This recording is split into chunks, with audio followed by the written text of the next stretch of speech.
تو بس یہی کہتا ہوں کہ ہر آواز بھوت کی نہیں ہوتی، کبھی کبھار وہ کسی مظلوم کی فریاد بھی ہو سکتی ہے۔ میری بیوی کا کہنا تھا کہ عارفہ کیا ساری زندگی ہمارے ساتھ رہے گی؟ ہمارے ساتھ اس کی کیا زندگی ہے؟ وہ ہمارے گھر میں مہمان بن کے تو رہ سکتی ہے، مگر ہمیشہ کے لیے تو نہیں۔ پھر اس نے مجھ سے کہا کہ اس سے پوچھو کہ اس کا کوئی رشتہ دار ہے، کوئی اپنا، کوئی ایسا بھروسے والا شخص جس کے ساتھ وہ رہ سکے، کیونکہ وہ بہت زیادہ خوبصورت تھی، جوان تھی، اور دنیا کے لحاظ سے اکیلی عورت کی خوبصورتی کبھی کبھار اس کے لیے مصیبت بن جاتی ہے۔ میں نے بھی سوچا کہ بیوی کی بات میں وزن ہے، ایسے ہی تو ہم اسے کہیں نہیں چھوڑ سکتے تھے، کیونکہ اگر کوئی بری نیت والا شخص اس کے تک پہنچ گیا تو پھر نہ جانے اس کے ساتھ کیا ہو۔ اس کی جوانی ہی تو اس کے دکھ کی وجہ بنی تھی۔ میں نے نرمی سے اس سے پوچھا، بیٹا تمہارا کوئی رشتہ دار ہے، کوئی ایسا اپنا جس پہ تم بھروسہ کر سکو؟ اس سے تھوڑے سے توقف کے بعد کہا کہ ایک لڑکا تھا جو مجھ سے بہت محبت کرتا تھا، اور میں بھی اس سے محبت کرتی تھی۔ یہ کہہ کے وہ رونے لگی اور بولی کہ میں نے اس سے شادی کرنی تھی، مگر سلمان کو جب یہ پتہ چلا تو وہ پاگل ہو گیا۔ اس نے مجھے دھمکایا کہ اگر میں نے اسے ٹھکرا دیا تو وہ میری زندگی برباد کر دے گا۔ میں نے اس سے کہا محبت تو جلیل سے ہے اور میں جلیل کے ساتھ ہی خوش رہوں گی۔ اس نے اسی وقت میرے بھائیوں کو قتل کر دیا اور مجھے قید کر لیا۔ وہ کہتی تھی کہ جلیل بہت اچھا انسان تھا، وہ ہمیشہ کہتا تھا چاہے زمین آسمان ایک ہو جائے وہ میری تلاش میں ضرور رہے گا، وہ کبھی ہار نہیں مانے گا۔ میں نے اس سے پوچھا کہ تمہیں جلیل کا نمبر یاد ہے؟ اس نے سر ہلایا اور کہا ہاں مجھے اس کا نمبر یاد ہے۔ میں نے فوراً فون نکالا اور وہ نمبر ڈائل کیا۔ کچھ دیر بعد کال ملی تو دوسری طرف سے ایک عورت کی آواز آئی۔ میں نے پوچھا کیا میں جلیل سے بات کر سکتا ہوں؟ اس عورت نے کہا آپ کون ہیں؟ میں نے کہا میں نذیر بول رہا ہوں اور ایک ضروری بات کرنی ہے۔ اس نے کہا میں جلیل کی بہن ہوں، وہ ابھی گھر پہ نہیں، مگر بتائیں کیا بات ہے؟ میں نے کہا جلیل ایک لڑکی سے بہت محبت کرتا تھا، عارفہ نام تھا اس کا۔ تو وہ چونک گئی اور بولی آپ کون ہیں؟ آپ کو عارفہ کا نام کیسے پتہ؟ میں نے کہا یہ وہی عارفہ ہے جسے سب لوگ مردہ سمجھ بیٹھے ہیں، وہ زندہ ہے، ہمارے پاس ہے۔ تو اس نے ایک چیخ ماری اور کہا کیا سچ بول رہے ہیں؟ میں نے کہا ہاں وہ زندہ ہے اور بالکل ٹھیک ہے۔ کہنے لگی میں اپنے بھائی کو ابھی بلاتی ہوں، آپ کہیں مت جائیں۔ کچھ دیر بعد اس کا بھائی جلیل فون پہ آیا، اس کی آواز کانپ رہی تھی۔ اس نے کہا آپ نے جو کہا وہ سچ ہے کیا؟ کیا واقعی عارفہ زندہ ہے؟ میں نے کہا ہاں زندہ ہے۔ اس نے روتے ہوئے کہا کہ میں نے اپنی زندگی کے سب خواب اسی کے نام کر دیے تھے، اس کے بعد کچھ بھی باقی نہیں رہا، آپ نے تو مجھے نئی زندگی دے دی۔ اس کی بہن نے کہا کہ آپ ہمیں اپنا پتہ دیں، ہم خود آ کے عارفہ کو لے جائیں گے۔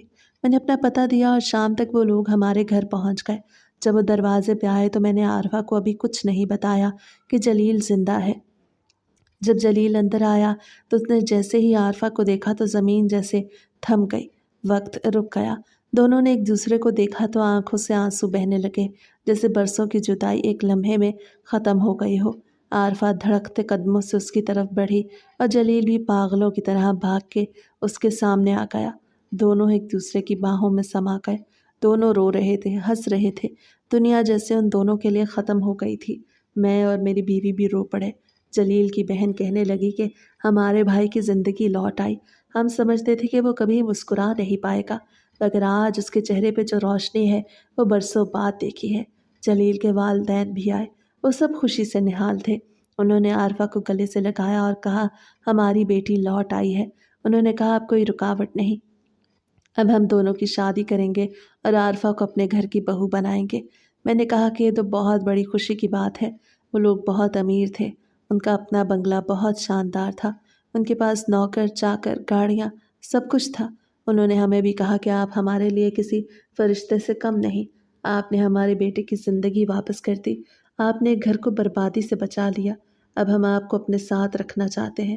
انہوں نے کہا آپ کو فکر کرنے کی ضرورت نہیں، ہم آپ کی بھی زندگی بدل دیں گے۔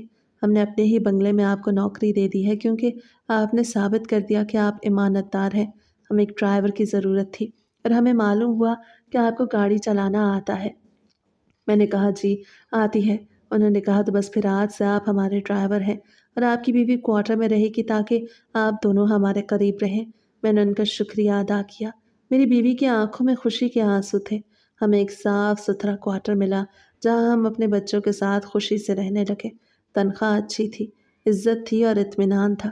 کبھی سوچا بھی نہیں تھا کہ جس بنگلے کے بارے میں سب لوگ کہتے تھے کہ وہاں بھوت پریت رہتے ہیں، وہی بنگلہ میری زندگی بدل دے گا۔ میری نوکری بھی مل گئی، گھر بھی بن گیا، اور سب سے بڑھ کے ایک مظلوم لڑکی کو اس کی محبت۔ اور میں اکثر رات کو اپنی بیوی سے کہتا کہ دیکھو، اگر میں اس دن ڈر کے بھاگ جاتا تو شاید یہ سب کبھی نہ ہوتا۔ وہ مسکراتی اور کہتی، کبھی کبھی انسان کے ہاتھوں سے دوسروں کی تقدیر بھی بدلتی ہے۔ اس دن سے ہماری زندگی بھی خوشیوں سے بھر گئی۔ اس کے بعد جلیل اور عارفہ کی شادی ہوئی، جو پورے شہر میں چرچے کی بات بن گئی۔ اتنی بڑی شادی شاید کسی نے دیکھی بھی نہ ہو۔ شہر کے معزز لوگ، بڑے تاجر، مشہور شخصیات، سب وہاں موجود تھے۔ ہر طرف روشنیوں کا سما تھا، پھولوں کی خوشبو چاروں طرف بکھری ہوئی تھی۔ دلہن بن کے عارفہ یوں لگ رہی تھی جیسے چاند زمین پہ اتر آیا ہو۔ اس کے چہرے پہ برسوں بعد جو مسکراہٹ لوٹی تھی، وہ سب کے دلوں کو چھو رہی تھی۔ جلیل کی آنکھوں میں وہی محبت، وہی شدت، وہی جنون جھلک رہا تھا جو برسوں پہلے تھا، مگر اس دن کے بعد ان دونوں کے درمیان فاصلے پیدا ہو گئے تھے، مگر آج وہ فاصلے مٹ چکے تھے۔ اس شادی کی سب سے بڑی وجہ یہ تھی کہ ہماری عزت سب سے زیادہ ہوئی۔ لوگ ہمیں ایسے دیکھ رہے تھے جیسے ہم ہی اس شادی کے اصل میزبان ہوں۔ ہمیں اتنی اہمیت دی گئی کہ دل خوشی سے بھر گیا۔ ہمارے کپڑے بھی انہوں نے ہی بنوائے، بڑے قیمتی جوڑے دیے تھے۔ ہماری بیوی کے لیے بھی خاص ساڑی بنوائی گئی جو وہ بڑے فخر سے پہنے کھڑی تھی۔ ہمارے بچوں کے لیے بھی تحفے آئے۔ شادی کی ہر رسم میں ہمیں شامل رکھا گیا تھا، کوئی بھی کام ہم سے پوچھے بغیر نہ کیا گیا۔ منگنی کی رسم ہو یا مہندی یا پھر نکاح، ہر جگہ ہم نے سامنے بٹھایا گیا۔ جب عارفہ اسٹیج پہ بیٹھی تھی، جو جلیل نے سب کے سامنے کہا، اگر آج یہ لوگ نہ ہوتے تو شاید میں کبھی اپنی محبت کو دوبارہ نہ پا پاتا۔ میں نے تو سب کچھ کھو دیا تھا، لیکن ان کی دی امید نے مجھے دوبارہ زندہ کیا۔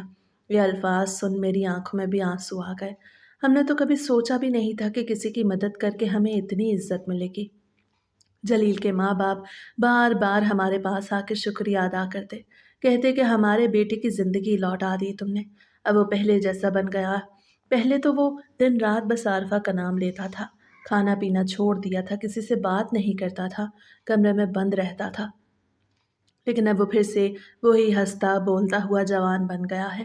شادی کے دن بنگلہ جگمگا رہا تھا، لاکھوں کی لائٹیں لگی تھیں، ہر درخت پہ رنگ برنگی بتیاں تھیں، اور مہمانوں کے لیے الگ الگ میز لگائے گئے تھے۔ کھانے کی خوشبو ہر طرف پھیلی ہوئی تھی، ایک ایک ڈش میں لذت تھی، اور سب کہہ رہے تھے کہ اتنی شاندار تقریب شاید ہی کبھی دیکھی ہو۔ ہر طرف مبارکبادیں تھیں، ہر کوئی کہہ رہا تھا کہ قسمت والے ہیں یہ دونوں، جنہیں اتنی دیر کے بعد بھی ایک دوسرے سے ملنے کا موقع ملا۔ جب نکاح ہوا تو مولوی صاحب نے جیسے ہی قبول ہے کہا، دونوں کی آنکھوں سے آنسو بہہ نکلے، جیسے برسوں کا دکھ ایک لمحے میں بہہ گیا ہو۔ اور جلیل کے والد نے ہمارے ہاتھ پکڑ کے کہا، ہم تمہارے احسان کا بدلہ نہیں چکا سکتے، یہ شادی تمہاری بدولت ممکن ہوئی ہے۔ جب لوگ دل سے دعائیں دیتے ہیں تو وہ اوپر تک پہنچتی ہیں، اور ہمیں یقین ہے کہ تمہارے لیے اب آسانیاں ہوں گی۔ اس کے بعد ولیمہ ہوا، اور وہاں بھی ہمیں خاص مقام دیا گیا۔ میں ڈرائیور تھا، لیکن اس دن کوئی مجھے ڈرائیور نہیں کہہ رہا تھا، سب احترام سے مخاطب ہوتے تھے۔ میری بیوی کو تو سب بہن کہہ کے بلاتے۔ جلیل کی ماں بار بار اس کا ہاتھ پکڑ کے کہتی کہ بیٹی، اگر تم عارفہ کو اپنے گھر نہ رکھتی تو شاید آج ہمارا بیٹا زندہ نہ ہوتا۔ وہ دن ہمارے لیے کبھی نہیں بھولنے والا دن بن گیا۔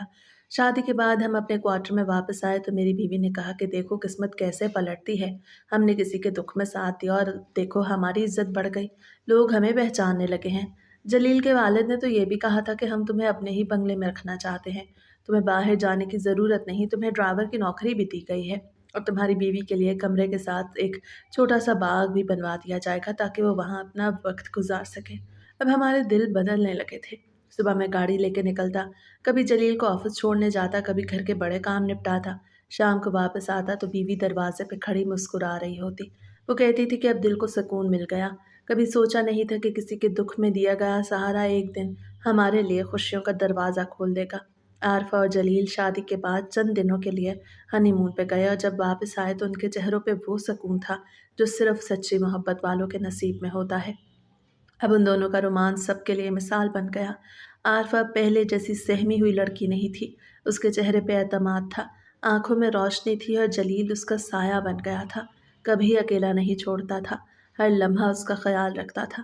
ان کے گھر میں خوشیاں لوٹ آئی تھیں، ان کی ماں اکثر کہتی تھی کہ ہمارے گھر میں اب رونق ہے، پہلے تو جیسے ہر چیز سو گئی تھی مگر اب ہر چیز جاگ گئی ہے، گھر میں ہنسی کی آوازیں آتی ہیں، دعائیں دی جاتی ہیں، اور جب وہ دعائیں دیتی تو ہمیشہ کہتی بیٹا تمہارے لیے بھی تمہارے دن بدل گئے۔ ہم نے کہا کہ ہمیں اب کچھ نہیں چاہیے، کیونکہ جو سکون دوسروں کی خوشی میں ہے وہ کسی دولت میں نہیں۔ وقت گزرتا گیا اور ہم اسی بنگلے میں رہنے لگے۔ وہاں اب کوئی خوف نہیں رہا تھا۔ وہ بنگلہ جو کبھی بھوتوں اور چڑیلوں کی کہانیوں سے بھرا رہتا تھا اب ہنسی کی آوازوں سے گونجتا تھا۔ ہر دیوار پہ جیسے روشنی چھا گئی تھی۔ کبھی کبھی رات کو جب میں ڈیوٹی سے واپس آتا تو جلیل اور عارفہ کو باغ میں بیٹھے ہنستے باتیں کرتے دیکھتا۔ وہ دونوں ایسے لگتے جیسے وقت رک گیا ہو اور دنیا میں صرف وہی دو موجود ہوں۔ میری بیوی کہتی تھی کہ دیکھو محبت اگر سچی ہو تو وقت کچھ بھی نہیں بگاڑ سکتا۔ وہ دونوں کتنے سال جدا رہے لیکن قسمت نے آخر کار انہیں ملا ہی دیا۔ اب ان کے چہروں پہ جو سکون ہے وہ کسی بادشاہ کے پاس بھی نہیں ہوگا۔ میں نے ہاں میں سر ہلایا اور کہا ہاں، کبھی کبھی انسان کے دل سے نکلی ایک دعا کسی کے لیے پوری زندگی بدل دیتی ہے۔ ہماری زندگی بھی اب آسان ہو گئی تھی۔ بچوں کی فیس وقت پہ بھرنے لگے تھے، گھر میں اب پریشانی کم تھی، ہر مہینے کی تنخواہ وقت پہ ملتی تھی۔ جلیل صاحب ہمیں اپنے ہی جیسے سمجھتے تھے۔ عارفہ بھی اکثر ہماری بیوی کے پاس آ کے بیٹھتی تھی، کہتی تھی باجی میں کبھی بھول نہیں سکتی کہ آپ نے مجھے اپنے گھر میں رکھا جب دنیا نے مجھے چھوڑ دیا۔ میری اپنی سانس بھی میرے لیے بوجھ بن گئی تب آپ نے مجھے گلے لگایا۔ یہ سب سن کے میری بیوی کی آنکھوں سے آنسو بہنے لگتے تھے۔ وہ کہتی تھی کہ بس اب خوش رہنا، یہی ہمارے لیے سب سے بڑی دعا ہے۔ کیوں وہ بنگلہ جو کبھی ڈر کی علامت تھا اب خوشیوں کا گھر بن گیا۔ وہاں اب کوئی سایہ نہیں تھا سوائے محبت کے اور روشنی کے۔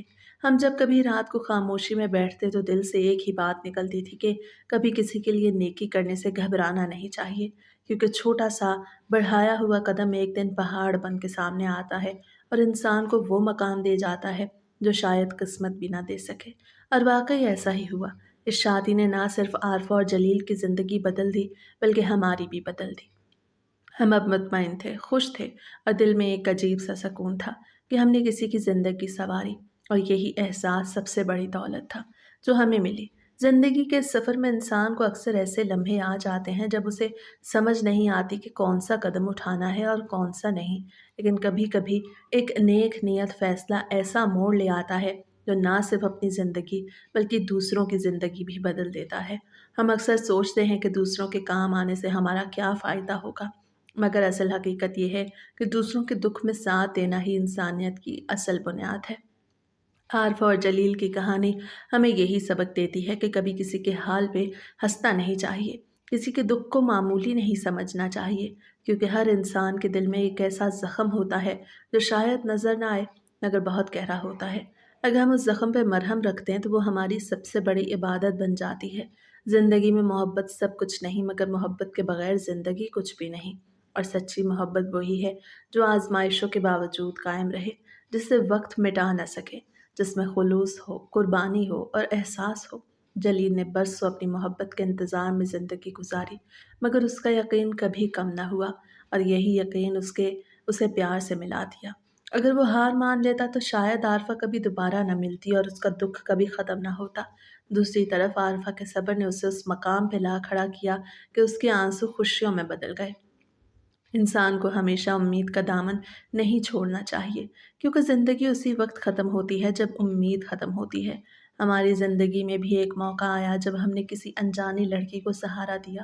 اگر اس وقت ہم خود غرضی دکھاتے اور اسے اپنے حال پہ چھوڑ دیتے تو شاید آج وہ کہانی کسی اور انجام پہ ختم ہوتی، مگر ہم نے اس کے ساتھ ہمدردی کی، اس کے دکھ کو سمجھا، اسے پناہ دی، اور یہی عمل ہمارے لیے سکون کا ذریعہ بن گیا۔ اکثر انسان سمجھتا ہے کہ نیکی کرنے سے صرف دوسروں کا بھلا ہوتا ہے، مگر حقیقت یہ ہے کہ نیکی کرنے والا خود سب سے زیادہ بدل جاتا ہے۔ دل کے اندر ایک روشنی پیدا ہوتی ہے جو زندگی بھر بجھتی نہیں۔ انسان کو کبھی اپنے مقام یا حیثیت پہ غرور نہیں کرنا چاہیے، کیونکہ خوشیاں اور عزت وہ نہیں جو دولت دیتی ہے بلکہ وہ ہیں جو کسی کے چہرے کی مسکراہٹ سے ملتی ہیں۔ ہم نے ایک بے سہارا لڑکی کو گھر میں رکھا اور بدلے میں ہمیں عزت، محبت اور روزی سب کچھ ملا۔ یہ دنیا دینے والوں کے لیے ہمیشہ کشادہ ہوتی ہے۔ جو لوگ بانٹنے والے ہوتے ہیں ان کے لیے ہمیشہ آسانیاں پیدا ہوتی ہیں، کیونکہ قدرت ان کے دلوں میں نرمی رکھتی ہے۔ کسی کے ساتھ کیا ہوا ماضی کبھی اس کے حال کا فیصلہ نہیں کر سکتا۔ کبھی کبھی انسان کے ساتھ ایسی غلطیاں ہو جاتی ہیں جن کا قصور اس کا نہیں ہوتا، اس کے باوجود اسے سماج کے طعنے سہنے پڑتے ہیں۔ لیکن جو لوگ ایسے طعنوں کو سنبھالتے ہیں وہ خود رب کے خاص بندے ہوتے ہیں، کیونکہ وہ دکھ بانٹ کے زندگی کو آسان بناتے ہیں۔ آخر میں یہ سچ ہے کہ محبت وقت سے بڑی چیز ہے، نیکی دولت سے بڑی چیز ہے، اور انسانیت ہر رشتے سے بڑی چیز ہے۔ اگر انسان یہ سمجھ لے کہ دنیا میں سب کچھ عارضی ہے تو وہ کبھی غرور نہیں کرے گا اور ہمیشہ کسی نہ کسی کے دکھ میں مرہم رکھے گا، کیونکہ دل کی خوشی صرف دوسروں کو خوشی دینے سے ہی آتی ہے، نہ کہ کسی دولت یا شان و شوکت سے۔ یہ کہانی ہمیں یقین دلاتی ہے کہ اگر نیت صاف ہو تو راستے خود بن جاتے ہیں، اور اگر دل میں درد ہو تو وہی درد ایک دن سکون بن جاتا ہے۔ یہی زندگی کا سب سے بڑا سبق ہے۔